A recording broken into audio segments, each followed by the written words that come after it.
O jornal Folha de São Paulo apresenta Ilustríssima Conversa, com o editor da Ilustríssima, o Irá Machado.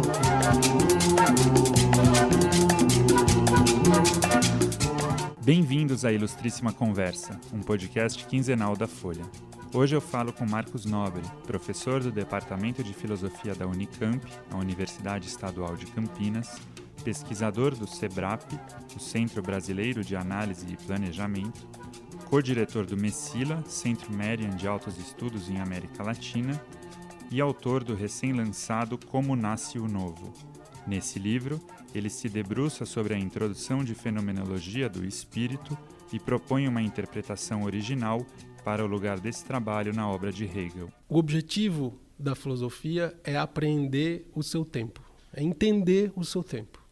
Isso é algo que não era evidente antes de Hegel formular dessa maneira. Ou seja, no fundo, o que o Hegel está dizendo é, se nós vivemos na modernidade, a função da filosofia é entender o que é a modernidade.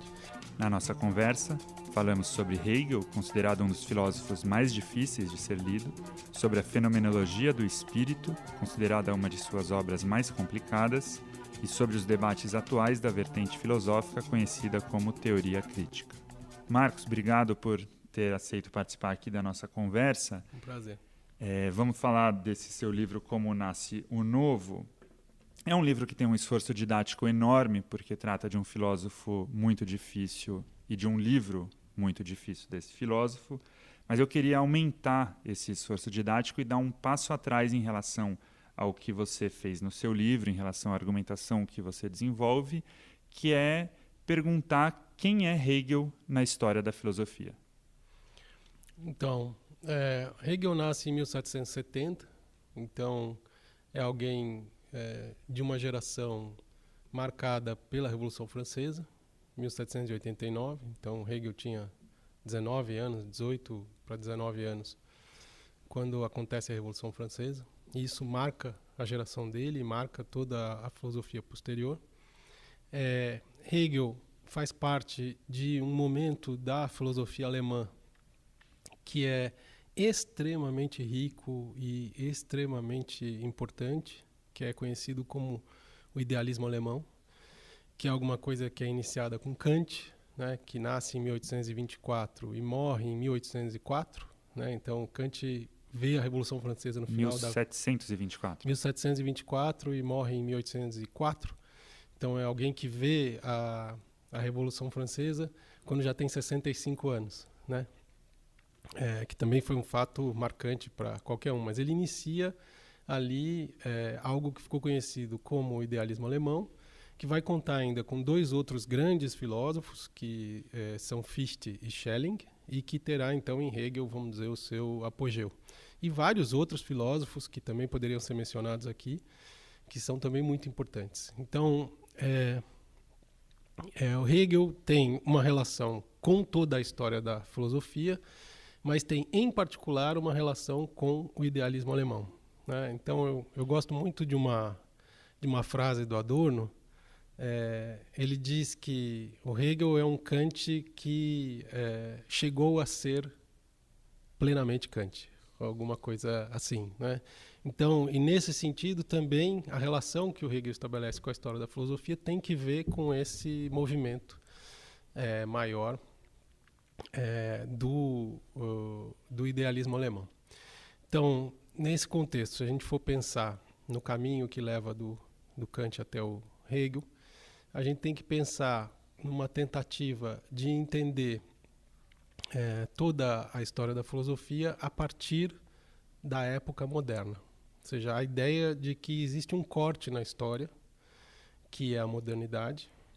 Essa modernidade é um momento em que surge pela primeira vez o sujeito, como o sujeito humano que constrói a história e que constrói o mundo, de uma maneira como antes não tinha aparecido, em que a filosofia se torna, então, uma tentativa de apreensão do mundo por esse sujeito e que realiza, então, um movimento que, na filosofia moderna, começa com Descartes e que vai até Kant, de progressivamente ir mostrando como a figura de Deus, embora seja central em qualquer sistema filosófico, ela não é determinante mais para a determinação da estrutura do sujeito, da estrutura da subjetividade. E, portanto, não é mais determinante para o conhecimento e para a ação. Então, esse movimento que faz a filosofia moderna, em particular Kant e Hegel, é o que vai determinar a posição de Hegel, eu acho, nesse contexto, em especial o fato de que a Revolução Francesa é o grande símbolo dessa época moderna e dessa tomada do mundo pelos sujeitos humanos, né? Queria que você explicasse um pouco a Fenomenologia do Espírito, um livro famoso, um livro complicado e que tem esse nome pomposo, mas também nem era o único nome que o livro teria. Né? Exatamente. Então, o Hegel publica esse seu primeiro livro em 1807, ou seja, ele não tinha ainda completado 37 anos de idade.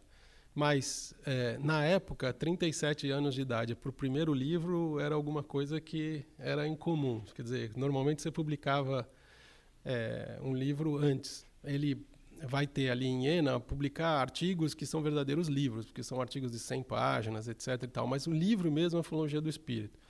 E é o resultado de uma longa elaboração do Hegel, então, e é alguma coisa que é objeto de controvérsia, não só porque o livro é de um brilhantismo incrível, né? Você encontra tudo na fonologia, você encontra a análise das teorias científicas da sua época, você encontra as teorias filosóficas de todos os tempos, você encontra análise de eventos históricos, desde a Grécia Antiga até a Revolução Francesa.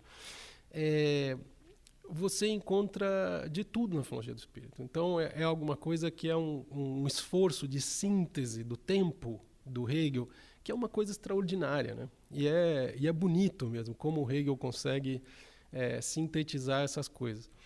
Isso está muito ligado à ideia do Hegel de que, e ele é o primeiro a dizer isso com todas as letras, de que o objetivo da filosofia é apreender o seu tempo, é entender o seu tempo. Isso é algo que não era evidente antes de Hegel formular dessa maneira. Ou seja, no fundo, o que o Hegel está dizendo é, se nós vivemos na modernidade, a função da filosofia é entender o que é a modernidade. E esse entender, especificamente no caso da filosofia, significa sistematizar. Mas sistematizar o quê? Sistematizar nada menos do que todos os conhecimentos disponíveis, né? Porque filósofos costumam ser pessoas modestas e tal. E essa sistematização tem uma característica, que é você olhar para os conhecimentos do ponto de vista da filosofia. Ou seja, a pretensão filosófica é ainda maior de dizer, nesta teoria científica, por exemplo, o que há de racional nela. O cerne racional dela é esse aqui. Então você sistematiza como que ossos e medulas racionais de todo o conhecimento disponível e coloca isso de uma maneira ordenada e organizada. E com isso você entende o seu tempo, né? A fonologia tem esse objetivo. E esse vai ser o objetivo do Hegel durante toda a sua vida, né? Essa formulação da fonologia é a primeira formulação desse projeto enorme que o Hegel tem. E aí tem uma particularidade que é também a especificidade do seu livro, Marcos. A fenomenologia, ela é entendida pela maior parte dos comentadores como uma obra separada do restante da obra do Hegel. Então, anos depois, ele vai publicar a enciclopédia, filosofia do direito, lógica, vai constituir o que as pessoas consideram o seu sistema filosófico propriamente dito. Exato. E deixam de lado a fenomenologia ou consideram a fenomenologia como algo que não se conecta necessariamente com isso. E a sua tentativa é de contrariar essa visão dominante, né? Isso. Existem várias maneiras. Existem pessoas que tentam compatibilizar a fonologia com a obra posterior, dizendo, olha, não tem contradição nenhuma, a fonologia entra direitinho, mas nunca entra muito bem. Nessas interpretações você tem sempre que cortar alguma coisa, você tem que aplainar alguma coisa. Ou então, as interpretações dominantes, que vem o Hegel como o autor da enciclopédia ou como o autor da lógica ligada à enciclopédia, a filologia é de 1807, o primeiro volume da lógica é de 1812, né? Vai ser publicado até 1816, e daí em 1817, ou seja, 10 anos depois da fonologia, surge a enciclopédia, que é o que todo mundo fala, bom, agora Hegel publicou o seu sistema. Então, essa tentativa que eu fiz foi a de dizer, olha, ninguém nega que a fonologia é um livro de um brilhantismo único, que é uma coisa absolutamente extraordinária, mas ninguém sabe o que fazer com esse colosso.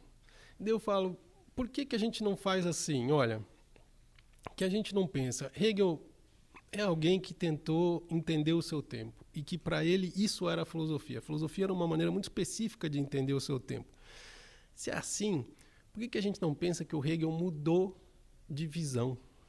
Mudou a maneira pela qual ele entendia o próprio tempo entre 1807 e 1817. Se a gente entender dessa maneira, a fonologia é um projeto de sistema filosófico, um projeto de obra que não foi plenamente adiante, que foi em alguns aspectos ela foi levada adiante, em outros aspectos ela não foi. E que, portanto, nós podemos ler a fonologia como um modelo filosófico diferente do da obra a partir de 1817.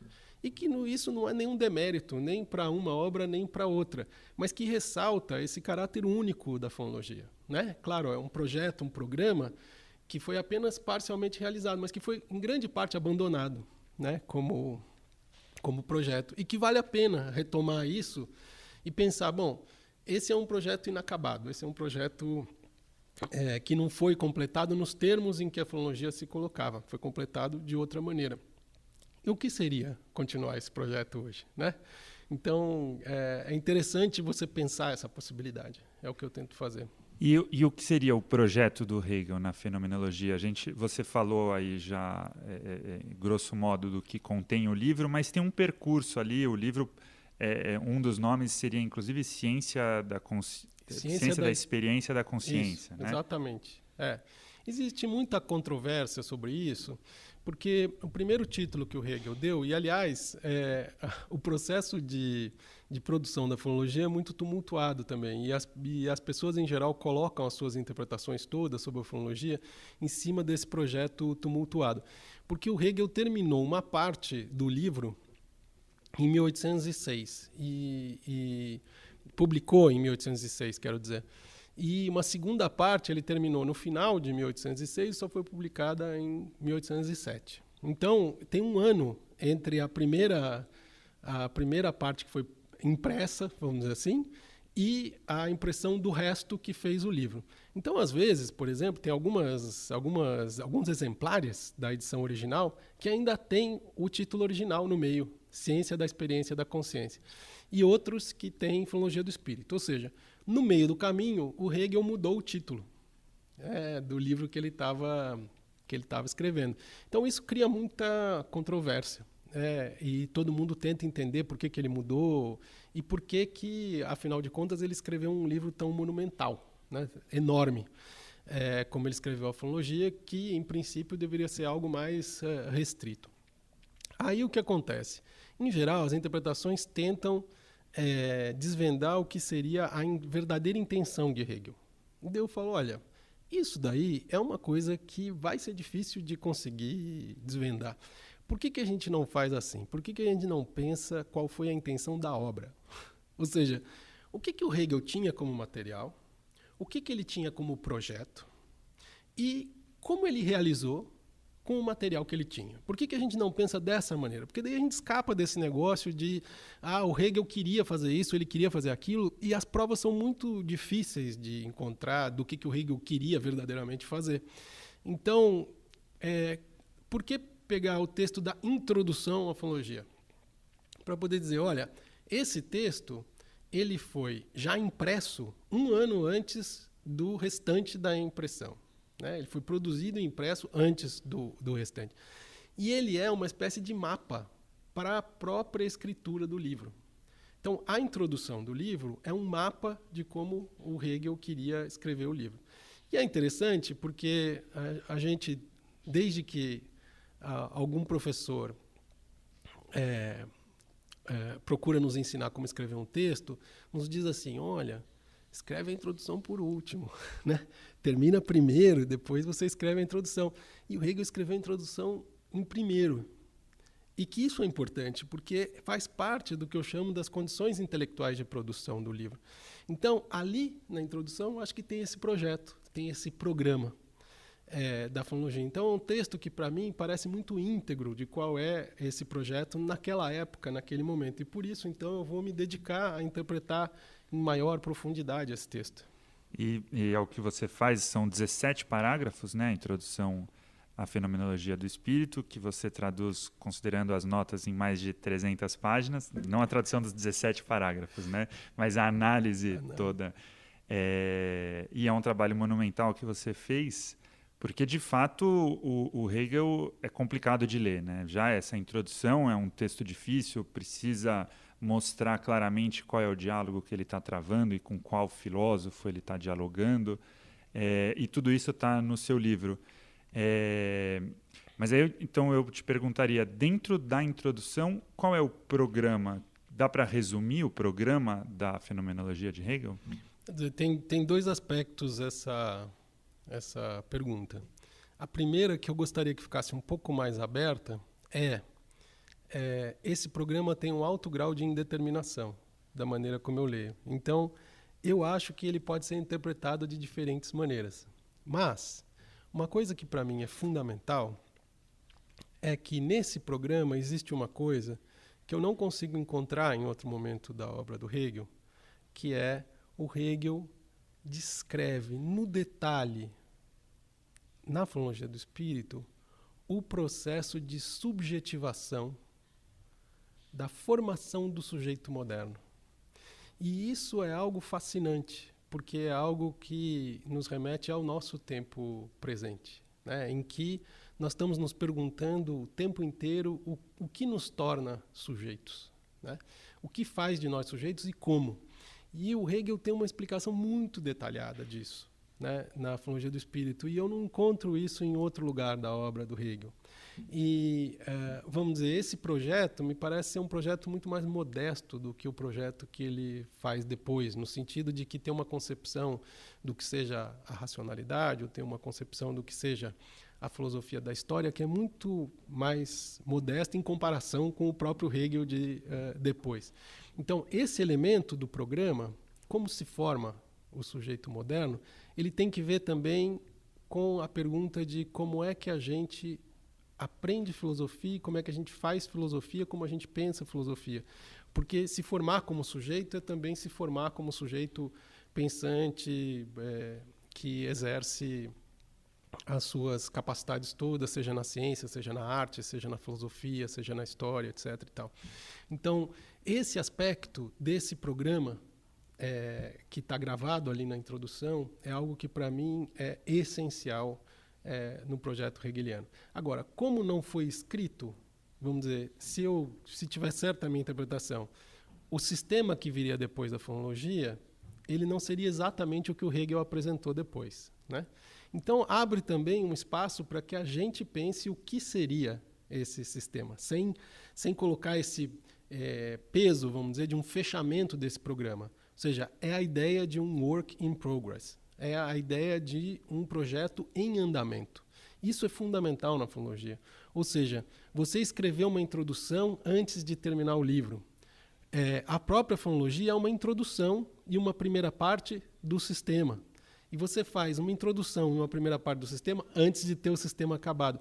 Isso nos traz muito rapidamente para a filosofia contemporânea, que eu acho que procede desta maneira, né? Que ela tem também no horizonte uma determinada sistematização dos nossos conhecimentos, uma sistematização da nossa época, mas como horizonte, não como algo que está fechado e dado de saída. Então, essa ideia motriz da fonologia, da maneira como eu leio, eu acho que nos traz muito mais para o momento presente do que o sistema posterior do Hegel, né? Que postula um espírito absoluto que postula uma filosofia da história mundial, que é muito pesada e muito implausível em muitos aspectos, equivocada em outros. Tal.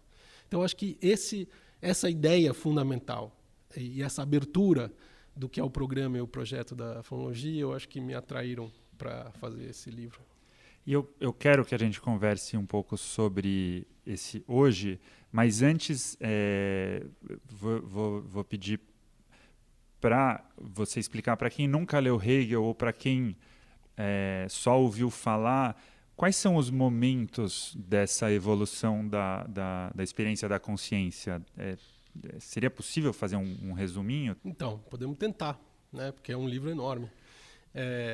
Em geral, nos comentários se faz uma divisão entre a primeira e a segunda parte da fonologia. Isso não é algo que o próprio Hegel faça, né? Então, vamos dizer, a primeira parte, entre aspas, da fonologia iria até o capítulo 5. E o capítulo 6 seria a segunda parte. E o capítulo 6, ele se chama O Espírito, né? E ele é um capítulo que vai mostrar como a racionalidade, ou seja, a ordem sistemática das coisas, compreensível, inteligível, racional, ela não se dá apenas no exercício do conhecimento ou na reflexão sobre o que é o correto a fazer, mas se dá também na história. Então, Hegel vai mostrar, por exemplo, qual é a racionalidade presente no mundo grego antigo, ou no mundo romano antigo, ou na Idade Média, ou na Revolução Francesa. Então, você tem ali esse momento, que é um momento histórico, em que o espírito, que é essa racionalidade profunda das instituições, das ideias, do mundo, ele se mostra na história, ou seja, o espírito não é alguma coisa que paira, não é alguma coisa que está fora das coisas e que nós temos que tentar alcançar. Não, ele se encontra nas coisas. Aquilo que a gente acha que é a racionalidade de uma instituição, aquilo que a gente pensa que é, por exemplo, a democracia, é algo que é espírito, né? E a partir daí a gente pode pensar talvez a primeira parte, que a primeira parte ela pode te dar a impressão de que ela é uma teoria do conhecimento ou algo parecido. Para Hegel, o conhecimento e a ação não se separam, eles estão sempre juntos, eles estão sempre ligados, porque nós somos uma unidade. Nós não temos uma separação entre agora nós estamos conhecendo e agora nós estamos agindo, né? As duas coisas vêm juntas. Mas pode dar essa impressão, essa chamada primeira parte da fonologia, porque Hegel faz uma coisa muito bonita, que é tentar nos mostrar como a gente passa de um nível pré-conceitual para um nível conceitual, ou seja, como nascem os conceitos. Como, no fundo, a gente aprende. E ele não faz isso dizendo, olha, vamos fazer tábula rasa de tudo, vamos dizer que todo mundo que está atrás está errado, etc. Não, vamos pegar aqui uma figura que é a relação mais imediata que uma pessoa pode ter com um objeto. Ela fala assim, olha, eu tenho certeza desse objeto, eu o conheço porque ele me é dado sensivelmente, que eu tenho acesso a ele de maneira sensível, pelos meus sentidos, né? E vamos analisar cada uma dessas figuras, é assim que o Hegel chama, essas figuras que vão fazendo com que a gente seja permanentemente empurrado para frente, em que a gente seja empurrado para a próxima figura, não por alguma coisa externa, mas pela própria inquietude que nos habita, de conseguir encontrar um momento em que as duas coisas se juntam, sendo as duas coisas o sujeito e o objeto, ou o conhecimento e a ação, como você queira. Então, pensando a fonologia com essa divisão e com essa característica, a gente pode pensar uma coisa muito básica, que é o que está na introdução do texto.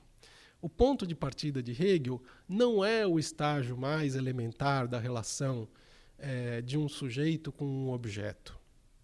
Ele é o tempo presente. Hegel se dirige na introdução às pessoas que estão no nível mais avançado de desenvolvimento intelectual, que são as pessoas do seu próprio tempo, né? E esse elemento significa o quê?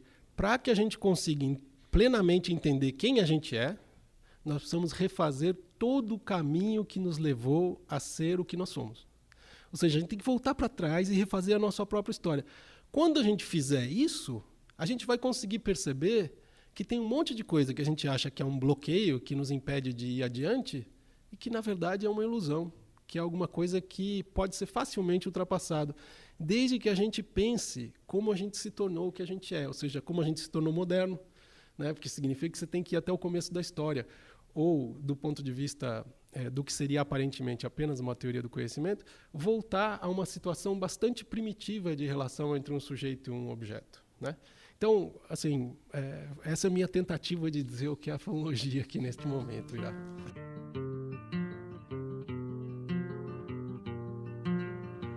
Você está ouvindo Ilustríssima Conversa. Tem na fenomenologia uma particularidade, você já esboçou aqui, mas eu queria que a gente aprofundasse isso. Ela foi escrita, como você mencionou ali no começo do século XIX, publicada em 1806, 1807, um momento em que as tropas napoleônicas estavam se espalhando pela Europa, estavam invadindo a Alemanha justamente naquele momento, e você descreve no seu livro como Hegel se encontrava numa situação complicada, porque ele era um representante do idealismo alemão.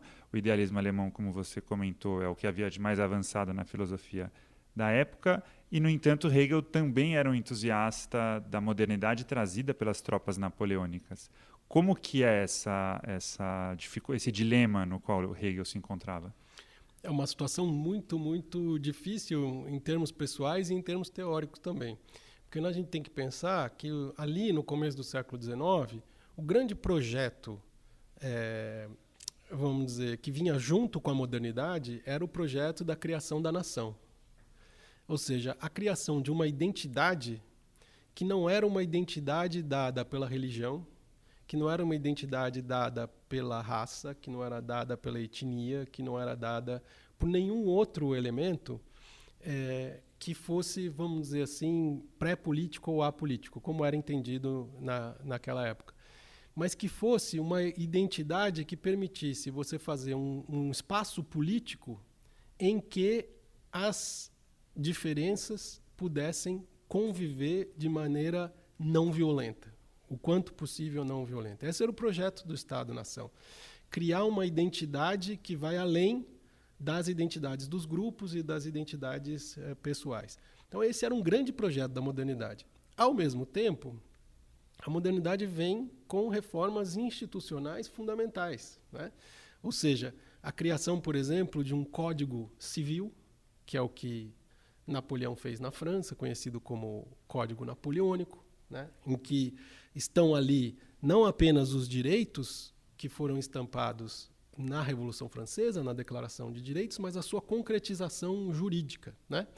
Então, imaginem a situação do Hegel. Quer dizer, alguém que é um entusiasta do projeto da formação da nação alemã e, ao mesmo tempo, um entusiasta de todas as reformas institucionais modernas que vêm com o Napoleão como alguém que está representando a Revolução Francesa na sua sedimentação institucional, né? Então, como é que resolve isso? É muito difícil. A situação do Hegel é muito complicada. Tanto que ele vive nesse período, ele passa a viver, depois que ele deixa Iena, a cidade onde ele escreveu a Filologia do Espírito, ele vai morar apenas em estados que são estados favoráveis a Napoleão. E vai trabalhar nesses estados. Vai, inclusive, editar um jornal francamente napoleônico, né? Ele vai ser editor de jornal, o Hegel, nessa época. Então, é uma situação muito complicada, porque a Alemanha não era uma nação ainda, no sentido de que ela não era um estado unificado, o que só vai acontecer no final do 19, em 1871. Então, essa situação, para mim, é marcante da escritura da fonologia, né? E é muito marcante da contradição viva que era a posição que o Hegel tomava. E o que mostra, eu acho, que ser uma contradição viva ou aceitar as contradições do seu tempo faz parte de entender o seu tempo também, né? A sua hipótese é de que a mudança ali entre 1807 e 1817, ou seja, entre a fenomenologia e a enciclopédia, tem a ver com essa mudança no tempo, né? Exato. Muda o tempo, muda o diagnóstico de tempo, muda o projeto filosófico do Hegel. Isso. Essa é uma das teses fundamentais do livro, porque, veja, se o Hegel é alguém que diz que o objetivo da filosofia é entender o seu tempo, porque, como fazem todos os comentadores praticamente, eu vou dizer o seguinte, olha, em 1807 em diante o Hegel não mudou de posição. Por que eu vou dizer isso? Né? Não tenho razão. Então eu fui buscar por que eu via tanta diferença entre a filologia e a obra posterior e qual é a relação disso com o tempo de Hegel. E isso tem que ver claramente com o fato de que o projeto napoleônico de expansão ele vai sofrendo derrotas sucessivas após a filologia. Então a filologia, quando ela foi publicada, era o auge da expansão napoleônica, né? E a partir daí nós temos algumas derrotas que podem ser episódicas, né? Como foi a derrota dos exércitos franceses na Espanha, por exemplo, que não eram liderados pelo Napoleão. A primeira derrota, de fato, de Napoleão comandando seus exércitos é em 1812, e que não é exatamente uma derrota, porque é uma coisa esquisita, que é a campanha da Rússia. Quer dizer, você ganha, mas perde. E, inclusive, nessa campanha, um irmão do Hegel perdeu a vida lutando ao lado dos exércitos napoleônicos.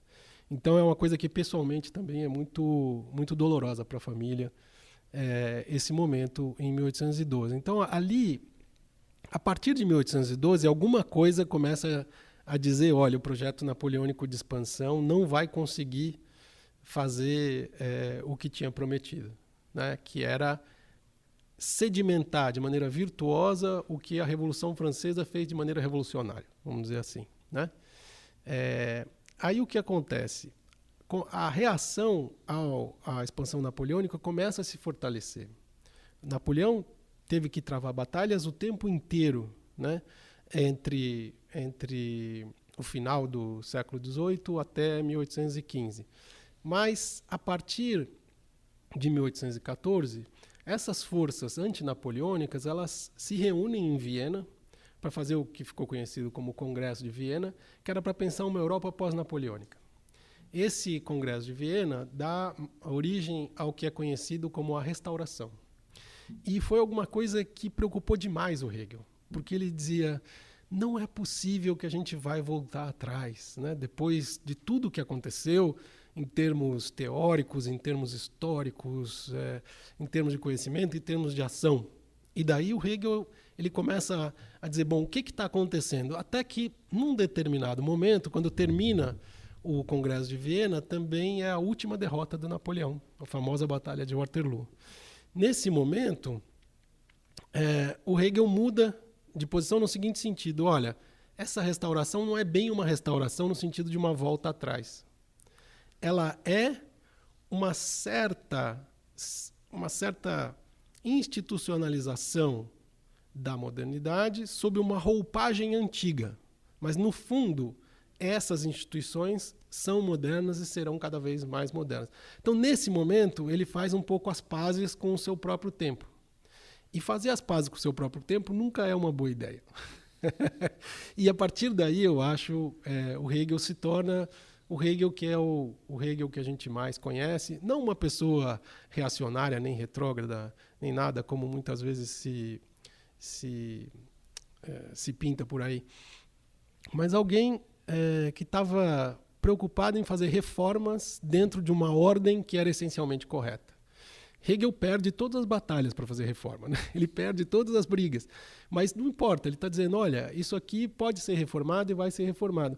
O contexto da filologia é inteiramente distinto, né? E por isso precisava também saber como é que se forma o sujeito moderno, etc. e tal, porque, veja o confronto, você está na Alemanha, você é a favor do Estado, formação do Estado-nação alemã e, ao mesmo tempo, a favor dos ideais da Revolução Francesa. Como você resolve isso, né?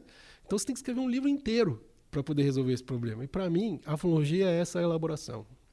E você, nessa nossa conversa, falou diversas vezes que quer fazer um exercício imaginativo de trazer para hoje o projeto de Hegel na fenomenologia. Isso você não faz no seu livro, né? Não. Você, talvez de certa forma seja até uma frustração para o leitor que está ali o tempo inteiro imaginando que vai chegar esse momento e esse momento não chega. Por que não chega esse momento no seu livro? Porque a pessoa precisa de um pouco de descanso, né? Quer dizer, o que eu digo no livro é que me deu tanto trabalho desenterrar a fonologia de todas essas interpretações que fazem da fonologia, ou alguma coisa que é lateral para a obra posterior, ou que é apenas uma etapa para a obra posterior, etc., para mostrar o modelo filosófico dela, que não daria tempo para fazer a segunda etapa, que seria o que se costuma chamar de atualização, seguindo um vocabulário que foi proposto pelos filósofos Jürgen Habermas e Axel Honneth, né? Então, é uma questão realmente de fôlego. Tem uma hora que você tem que parar. E também tem uma outra coisa que esse é um projeto de natureza inteiramente distinta, eu acho. Quer dizer, uma coisa é o Hegel me dar a pista de como eu devo fazer isso. A outra coisa é como realizar esse projeto. E como realizar esse projeto não vai ser de maneira hegeliana, nesse sentido mais estrito, mesmo no sentido desse projeto e programa. Então, várias coisas ficam dessa leitura, mas a realização desse projeto de entender o momento presente, ela vai ter essa patronagem do Hegel, vamos dizer assim, mas não mais na letra do texto, né? Nós vamos ter a ideia, por exemplo, que é a que surge nesse livro, de que nós precisamos investigar as estruturas de subjetivação da dominação. Quer dizer, como é que a dominação ela constitui sujeitos? E como ela constitui esses sujeitos? Então, esse é um projeto fundamental para a gente entender o tempo presente. E isso, eu acho, vai ser melhor feito se a gente olhar para o Hegel. Mas no Hegel nós não vamos encontrar exatamente a ideia de dominação, que é uma ideia que só vai vir no sentido que eu uso a partir de Marx, né? Então, nós temos que fazer um esforço duplo, quer dizer, desenterrar o Hegel, ou desenterrar a fonologia e esse projeto desse soterramento que foi feito. E um segundo passo, dizer como é possível, depois de Marx, ler esse projeto. Então, realmente é um projeto que é grande, que é um projeto que é de fôlego e que tem que ser feito separadamente, eu acho. E tem paralelos entre o momento em que Hegel viveu ou produziu a fenomenologia do espírito e depois essa contradição que ele vivia e o momento atual? Você faz alguma aproximação entre os possíveis diagnósticos de tempo presente? Esse é um pouco o pressuposto do livro, né? Ele não é inteiramente explicitado, porque se eu explicitasse inteiramente, eu teria escrito esse outro livro que seria a continuação. Mas uma coisa que é importante nessa ideia é a de que, bom, primeiro, fazer filosofia ou fazer, no meu caso, teoria crítica, é entender da maneira mais complexa possível o tempo presente. E isso significa entender quais são as tendências do tempo presente, né? Para onde que vai, as possíveis tendências de desenvolvimento, porque isso permite pensar como a gente poderia agir da maneira mais efetiva para conseguir alcançar a emancipação, que é o objetivo de qualquer pessoa ali vinculada à teoria crítica. Então, quando a gente pensa nisso, eu acho que existem paralelos importantes. Mas vamos fazer algumas diferenças. Primeiro, nós não tivemos uma Revolução Francesa. Quer dizer, uma Revolução Francesa é algo tão extraordinário que é difícil se repetir um fenômeno como aquele. E, ao mesmo tempo, eu digo, olha, existem coisas que são eventos epocais, né? O que eu chamo de diagnóstico de época, que levam a diagnósticos de época, por exemplo, ao conceito de modernidade. Mas existem eventos que são importantes, que não têm o mesmo tamanho, nem o mesmo peso da Revolução Francesa, como, por exemplo, a Restauração, que eu acabei de mencionar, que mudam a maneira pela qual a gente entende o nosso tempo. Então, tem uma diferença entre diagnóstico de época e diagnóstico de tempo, né, que é ligado a eventos que não são eventos epocais necessariamente. Então, muito provavelmente, nós estamos diante de eventos que são como o da restauração, né? Que tem essa característica de serem eventos muito importantes, mas não são eventos decisivos, epocais, como a Revolução Francesa. Então, nesse sentido, tem muita semelhança, eu acho, o tempo presente com esse momento, vamos dizer, napoleônico, porque a gente vê ali uma aceleração da história. Como eu acho, nós estamos vivendo uma aceleração da história agora. Quer dizer, tem um mundo que vai desaparecer. E que era um mundo, vamos dizer, pré-globalização. Tá certo? E que esse mundo que vem agora, que esse mundo novo, ele vai romper plenamente com tudo que era esse mundo pré-globalizado. Aí você vai dizer, bom, mas a globalização começou há algum tempo já. Sim, mas é como se o velho mundo, né, esse mundo pré-globalização, ele tivesse feito uma coisa parecida com a restauração. Ele tivesse colocado uma roupagem antiga para uma coisa nova. E isso durou o que durou. Durou até o ciclo de revoltas democráticas de 2011 até 2013, junho de 2013 no Brasil, incluído nesse ciclo. A partir daí ficou claro que esse mundo pré-globalização tinha acabado e que um mundo novo, plenamente globalizado, vai nascer e que ele vai ter que se livrar dessa roupagem que ficou ali entre, vamos dizer, como se costuma periodizar, entre 89 e eu diria 2013. Quer dizer, esse mundo entre 89 e 2013 ele acabou plenamente. A questão para nós é saber para onde nós estamos indo. E não existem modelos únicos aqui, eu acho. Isso é muito importante dizer, né? Afastar as teorias conspiratórias, porque elas não ajudam a entender o mundo na sua complexidade. Existem tentativas muito diferentes no mundo inteiro. E existem, inclusive, episódios muito regressivos e muito perigosos que simplesmente vão dizer, bom, então é melhor acabar com a democracia, por exemplo, né? Então, nós temos ditaduras onde existiram movimentos, revoltas democráticas, como, por exemplo, no Egito ou na Turquia, né? Então, mas não tem só isso, né? Quer dizer, o que está acontecendo na Espanha não é igual ao que está acontecendo na França, não é igual ao que está acontecendo nos Estados Unidos, não é igual ao que está acontecendo no Chile ou no Peru ou no Brasil.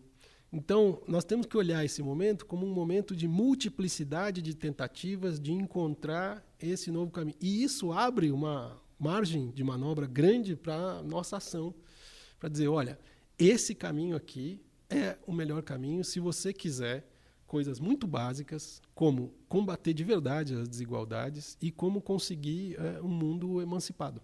Então, é muito parecido porque tem uma aceleração do tempo que é semelhante a esse momento que eu chamo de napoleônico. Quer dizer, não é exatamente a Revolução Francesa, que é uma aceleração total, mas uma aceleração no nível dessa expansão napoleônica, o que nós estamos vivendo. Então, acho que existe aí esse paralelo importante e que é algo que é uma agenda de pesquisa, eu acho, para todo mundo que queira entender o momento atual.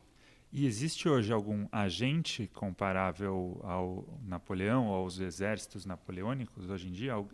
Tem esse arauto da expansão da nova modernidade? Ainda bem que não, né? Quer dizer, veja, dizer que o Hegel está ligado ao Napoleão de maneira importante nesse período não significa escamotear todos os problemas que vêm com esse tipo de projeto político como era o projeto napoleônico, né? Um projeto de arrasa quarteirão também, né? Então, assim, ainda bem que não tem. Ainda bem que nós estamos numa situação em que as forças políticas, as forças sociais estão muito mais descentradas. Claro, o que a gente espera é que elas se agreguem em polos que nos permitam democraticamente resolver a transição para esse mundo novo. Então, assim, a minha comparação é muito menos com uma figura carismática ou com uma figura militar e uma figura que tinha um projeto como Napoleão, e muito mais com a aceleração do tempo e com o fato de que tem um mundo novo à frente, né? Então, isso daí eu acho que é importante. Claro, pode haver regressões importantes em termos de democracia, a gente pode ter uma nova restauração, né, nos termos em que o Hegel viu, a gente pode ter um aprofundamento da democracia. Quer dizer, essas coisas estão abertas. E eu acho que isso é importante de deixar claro, e é parecido com aquele mundo, tirando essa concentração, vamos dizer, no Napoleão. E, Marcos, eu queria, nessa última parte da nossa conversa, falar um pouco sobre teoria crítica. Você mencionou teoria crítica, usou, obviamente, vários termos que são vocabulário da teoria crítica, a ideia de emancipação, por exemplo. Falando de Hegel, falou de que conhecimento e ação estão juntos. Tudo isso é teoria crítica. Eu queria te pedir para a gente explicar o que é a teoria crítica e como ela se diferencia da teoria tradicional. A teoria crítica, ela pensa a teoria tradicional nos termos de uma teoria amputada. Então, a teoria tradicional, ela pretende simplesmente descrever as coisas como elas são. E o que a teoria crítica tem como objeção a essa posição é dizer, olha, é impossível descrever o que as coisas são sem, ao mesmo tempo, considerar o que elas podem ser. Ou seja, sem a potencialidade que as coisas carregam nelas e que é fundamental para a gente agir. A gente age porque a gente vê um potencial futuro num determinado momento. E quando eu disse não é possível, é claro que é possível. É possível se você amputar justamente aquilo que te leva para o futuro, aquilo que são as tendências de desenvolvimento, os potenciais de desenvolvimento que estão presentes. Então, a teoria crítica considera que a teoria tradicional é uma teoria limitada, ou seja, é uma maneira de ver o conhecimento que se limita a si mesmo de maneira desnecessária. E é exatamente isso que eu encontro na filosofia do espírito, né? Ou seja, o que o Hegel chama de filosofia do entendimento, ou particularmente a filosofia kantiana, ele fala isso é um bloqueio desnecessário do potencial que está presente aqui nesse conhecimento, nessa ação. Então a gente deveria explorar esse potencial. Então, para a teoria crítica, é necessário pensar o potencial que está nas coisas e não apenas tentar descrever como elas são, inclusive porque é impossível, né? Não existe um ponto de vista neutro a partir do qual você possa simplesmente descrever as coisas. Quer dizer, nós temos sempre determinadas pressuposições de valor, normativas que estão presentes e tal. Então, esse é um aspecto da teoria crítica na sua relação com a teoria tradicional e que tem que ver com esse modelo original do Hegel que eu tentei resgatar no livro. Ora, o que é esse potencial? Aí você pode estabelecer esse potencial de diferentes maneiras. A teoria crítica diz o potencial presente neste mundo é a construção de um mundo sem dominação.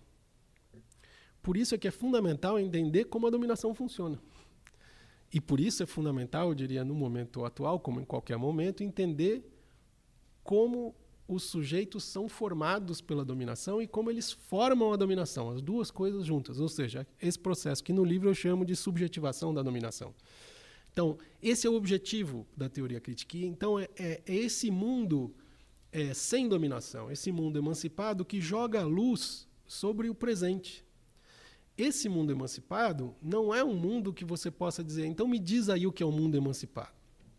Ora, ninguém da teoria crítica vai te dar isso, por uma razão muito simples. Porque existe uma outra crença fundamental da teoria crítica que é, a história é feita pelas pessoas, pela ação humana. Portanto, você determinar o que deve ser a emancipação significa retirar das pessoas justamente aquilo que é fundamental, que é a sua liberdade de construir o que seja a própria emancipação. Mas, de qualquer maneira, nós sabemos que esse estado de emancipação é um estado livre de dominação. Portanto, ele nega a dominação presente. Portanto, nós temos que entender as duas coisas. Qual é a estrutura da dominação presente e quais são os elementos que me permitem desafiá-la, que me permitem levar essa dominação ao seu fim. Essa nossa conversa não é especificamente sobre teoria crítica, mas como você é uma referência nessa área no Brasil, eu não quero perder a oportunidade de perguntar como você se posiciona hoje diante de um dilema da teoria crítica que você apresenta no livro entre redistribuição e reconhecimento. Como que você enxerga essa problemática hoje em dia, Marcos? Uhum. Essa problemática de redistribuição e reconhecimento, ela é uma problemática que veio ali no começo dos anos 2000, num livro que é, na verdade, um debate entre a filósofa Nancy Fraser e o filósofo Axel Honneth. E Axel Honneth, um teórico do reconhecimento, e Nancy Fraser propondo ao Axel Honneth o seguinte: olha, muito bem, estou de acordo que o reconhecimento é uma dimensão fundamental da luta emancipatória, mas eu não consigo entender como a gramática do reconhecimento poderia abarcar também a gramática da desigualdade, ou seja, a gramática da redistribuição, né? É um debate, eu acho, muito interessante, muito rico, embora a realização tenha deixado um pouco a desejar, porque muitas vezes as duas pessoas sequer entendiam o que a outra falava e ficavam se corrigindo e tal. E a questão um pouco se emancipou em relação ao livro, né? Eu acho particularmente um equívoco de Axel Honneth de considerar que é possível reduzir toda a problemática a uma problemática do reconhecimento, como atualmente, na sua obra mais recente, a questão da liberdade, né? Ele publicou um livro em 2011 chamado Direito da Liberdade. Então, sob esse aspecto, eu estaria com a Nancy Fraser em dizer, olha, essas duas gramáticas não podem ser reduzidas uma à outra. Não necessariamente eu acompanharia a Nancy Fraser nos passos seguintes que ela dá. Ela vai buscar outras, ainda uma terceira gramática que deveria ser incorporada, tal, que é uma coisa que, vamos dizer, está no horizonte ali do livro, mas não é o debate principal. Mas, sob esse aspecto, me parece claro de que uma gramática não consegue engolir a outra, que não recobre a outra. E que o nosso problema prático, né, na luta emancipatória é justamente como articular essas coisas. E aí uma última questão, como tudo isso se traduz no cenário político brasileiro? A gente está em ano de eleição, a esquerda fragmentada, em enorme dificuldade, porque, obviamente, o principal nome da esquerda está preso. Como você vê a esquerda se organizando hoje no Brasil? Ou esse não é um momento para a esquerda, de fato, conseguir pleitear algo nos termos que você está enunciando aqui? Então, vou tentar colocar essa pergunta nesse quadro maior que eu estava tentando pensar, que é o do momento presente mundial, global e não só brasileiro. Bom, em primeiro lugar, sobre especificamente a questão do campo de esquerda, ou do campo progressista, ou da centro-esquerda, como se queira chamar isso, ou por outros nomes ainda. O fato de haver fragmentação, como você disse, não é um problema, desde que você tenha a ideia de que se trata do mesmo campo.